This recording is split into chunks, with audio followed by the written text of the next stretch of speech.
apologized for telling black people to, quote, stop blaming white cops for the killing of black kids, end quote.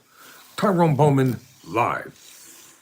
Not too long ago, I posted a video from Indisputable with Dr. Richey. He's the one who broke the story on his program. So this is the update to that story. Let's get right down to it over here.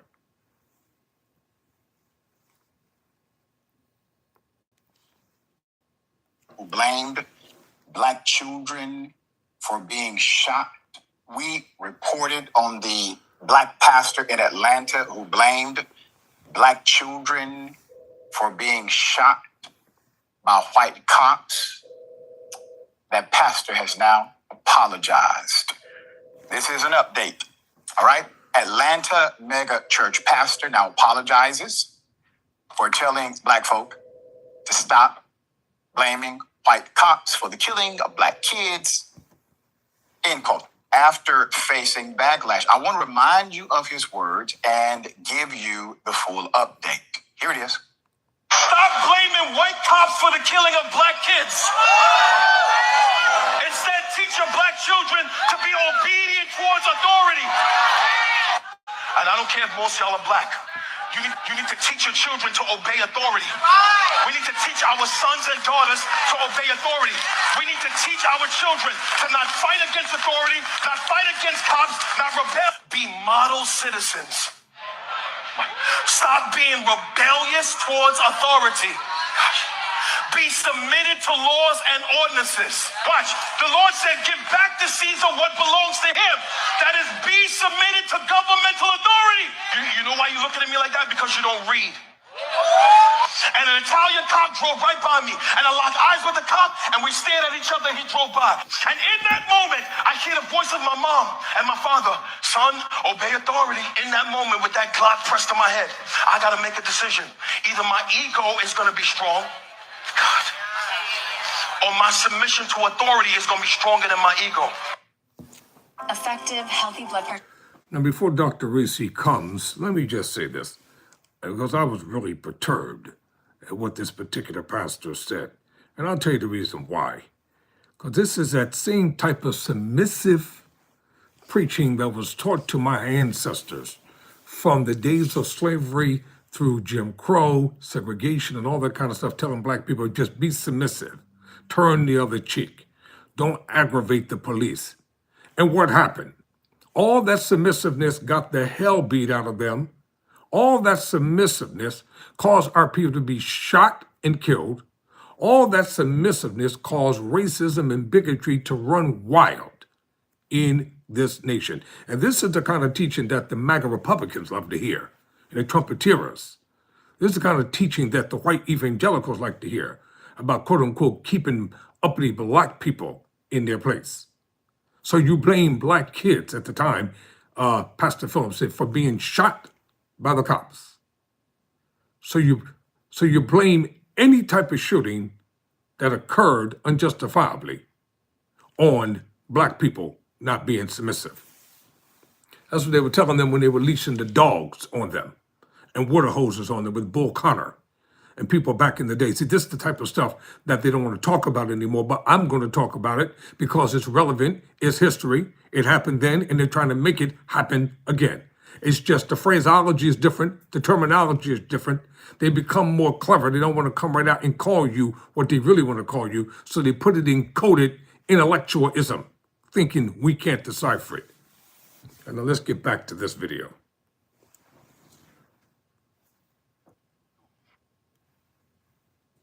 I offered some words of advice to the pastor when we covered this last week. Here's some of it. Preacher, I got some commentary and words for you. Hopefully a little bit of advice. I'm very thankful, along with many black folk, including yourself, that Rosa Parks did not listen to men like you. Because she would have had to, according to you, respect the laws and the ordinances that said black folk could not sit where they wanted to sit on the bus that they were paying for. They could not sit in a restaurant where they chose to, nor own it, even though they funded it. They were being taxed for it. There's a level of accountability for law enforcement to treat you with the common decency and respect that you have as a citizen of this nation. Once again, very thankful that leaders like Dr. King did not listen to men like you, or Malcolm X, or those allies who are down with us in the community never listened to men like you. That's why your church isn't listening to men like you. Do you believe that the men of color that we've referenced on this show, that have been referenced in national and international commentary, if you believe they deserve to die, understand what scripture says about grace. For the wages of sin is death. I'm back to your book again, preacher. Have you sinned, preacher? Have you ever sinned? That means that you, sir, are worthy of death. But since you have not died because of your sin, I would assume you have an appreciation for grace, for love, and for true advocacy. I invite you on the bullpen to come and talk to me anytime. The invitation will remain open for the remainder of the year. And the invitation is still open for the remainder of the year. The pastor has apologized. I'm putting him on full mask. I will give you the full 411. Pastor of Atlanta's growing 2819 church, Philip Anthony Mitchell.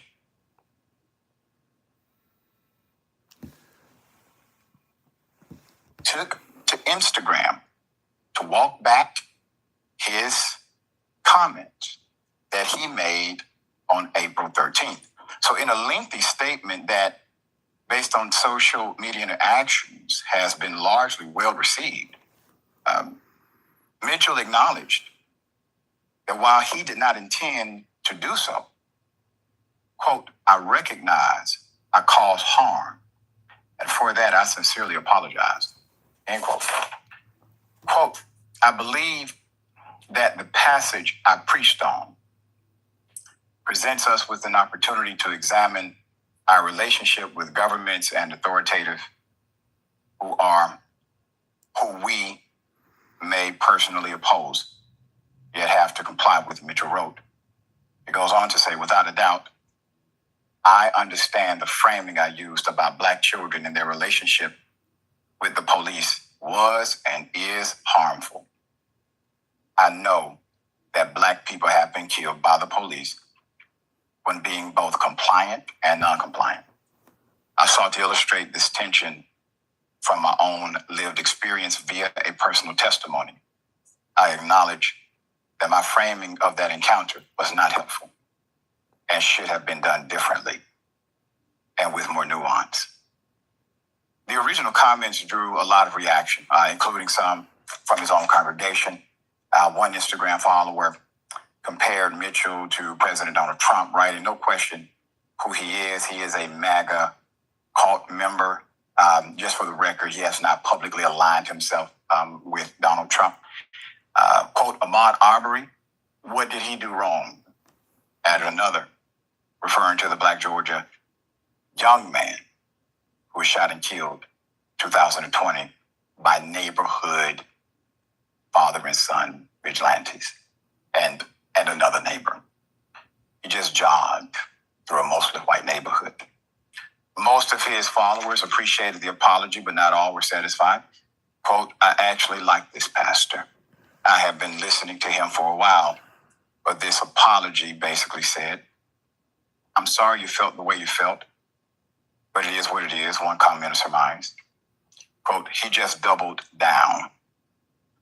End. So, you've just finished writing your book. And are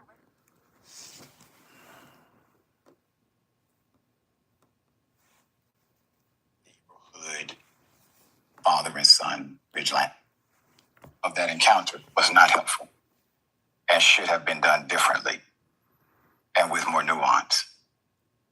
The original comments drew a lot of reaction, including some from his own congregation.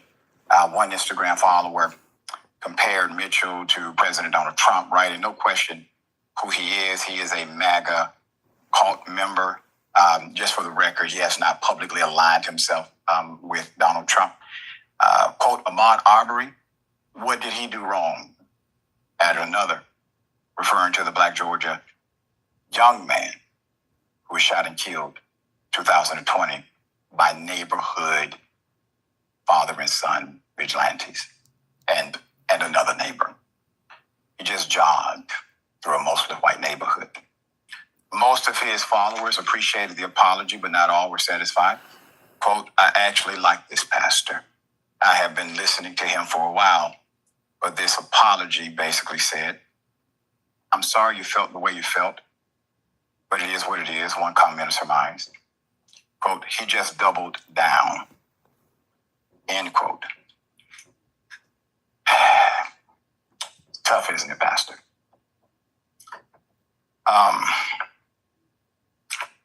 Pastor, I think you made a mistake. We all do. We all do. The reason why, if I can just offer some advice to you, the reason why your apology is receiving measured and mixed responses is because when you offend without measure and you realize that offense has hurt people you love, they expect your apology to not be measured either. So that's the energy that you're feeling, sir. All right? I wish all the best to you. Sharing thoughts. And as I close, I'm going to say this. That was a weak, pathetic apology from this pastor. And let me tell you the reason why. See, first of all, I've been around the church for a long, long time. I know how preachers are, I know how they think and how they act, I know how they live. This pastor offered this half-hearted apology, number one, because the money stopped flowing the way it was flowing. There's a huge dip in the tithes and offerings that are coming in, and he had black people in his congregation that are pissed off at him. Number two, be careful, Reverend, because these same white preachers that prop you up, every now and then they select one black person, be they male or female, and that person becomes the poster boy or the poster girl that they parade around to all their conferences and all their crusades because they're supposed to represent them, and they exploit you, they will monetize you, they will use you and abuse you, and as soon as you say something they don't like, they will cut you off like a bad habit. And lastly, make sure that your life is clean, because when your enemies get dirt on you, they're going to use it against you in every step of the way. And just for the record, brother, there's nothing about you that remotely looks like a white man. And you will be treated like any other black man as well. Never surrender. Never quit.